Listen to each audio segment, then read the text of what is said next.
Tuangalie sehemu ya pili. Sehemu ya pili, ulimi unavuta watu. Katika kuvuta watu, ulimi unaweza ukavuta watu ukawaleta karibu na wewe, au ulimi unaweza ukavuta watu ukawapeleka mbali na wewe. Yaani watu ambao ulikuwa nao karibu, kwa aina ya maneno unayotumia wakasogea mbali na wewe. Kwa aina ya maneno unayoongea, watu walio karibu na wewe wakasogea. Yaani kuna wengine walikuwa mbali na wewe wakasogea karibu na wewe kwa sababu ya maneno uliyotumia. Lakini kuna wengine walikuwa karibu na wewe wakaenda mbali kwa sababu ya aina ya maneno uliyotumia. Biblia inasema katika kitabu cha Wimbo Ulio Bora sura ya 4 mstari wa 11, anasema bibi harusi midomo yake yadondosa asali, asali na maziwa vi chini ya ulimi wake. Asali na maziwa vi chini ya ulimi wake. Haya, hii asali na maziwa vinavyosemwa ni maneno yake, yale maneno ya bibi harusi anayoyatamka, maneno mazuri, maneno matamu yanayotamkwa, yale ndio asali. Kwa hiyo ulimi unaweza ukatoa asali au unaweza ukatoa vitu vitamu au ukatoa vitu vichungu, na vile vitu vichungu vinavyotoka kwenye ulimi vikaleta uchachu. Amena. Ngoja tuangalie kitabu cha Mithali. Kitabu cha Mithali sura ya Mithali sura ya 31. Mithali sura ya 31. Mithali 31. Mithali 31:26. Mithali 31:26 anasema hivi.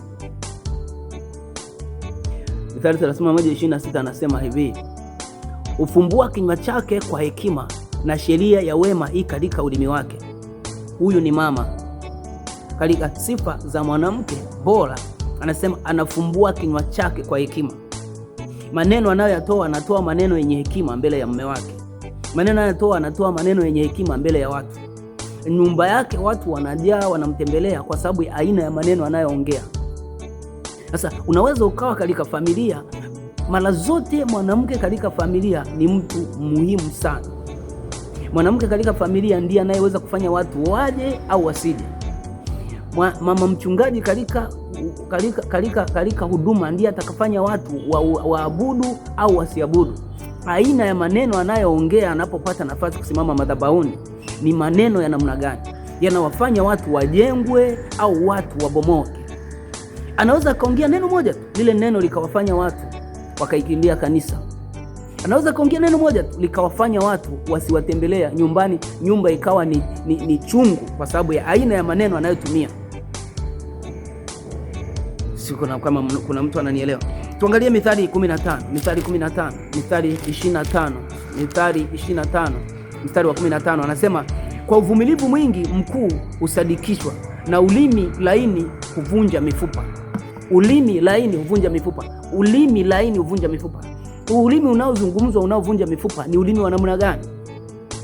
Unapokuwa unaongea maneno na watu, unaweza ukawa ni kiongozi wa taifa, unaweza ukawa ni kiongozi wa jamii yoyote, unaweza ukawa ni kiongozi wa familia, unaweza ukawa kiongozi wa ukoo, unaweza ukawa kiongozi wa kanisa. Maneno unayoongea mbele ya watu yanaweza yakaja kuwa maneno laini ambayo yanavunja mfupa. Anaposema ulimi, anazungumza maneno unayotoa kwenye ulimi wako yanaweza yakavunja mfupa. Tafsiri yake, inawezekana watu walikuwa na hasira, watu walikuwa na ghadhabu, watu walikuwa hawaelewi kinachoendelea, lakini aina ya maneno uliokuja nayo kuongea nao yakawafanya wale watu walainike na wakusikilize na wakuelewe. Wakasahau hata yale mabaya ambayo ulifanya kwa sababu ya maneno uliotumia.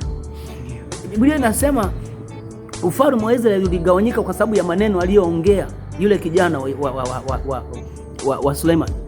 Aliposimama Rehoboamu akaongea maneno ambayo yaliwafanya watu wavunjike moyo. Yale maneno yaliwafanya watu warudi nyuma na ufalme ukagawanyika. Kwa unaweza ukagawanya uongozi, unaweza ukagawanya watu wako, unaweza ukagawanya jamii yako, unaweza ukasababisha kanisa likagawanyika, unaweza ukasababisha ukoo ukagawanyika kwa sababu ya aina ya maneno unayoongea.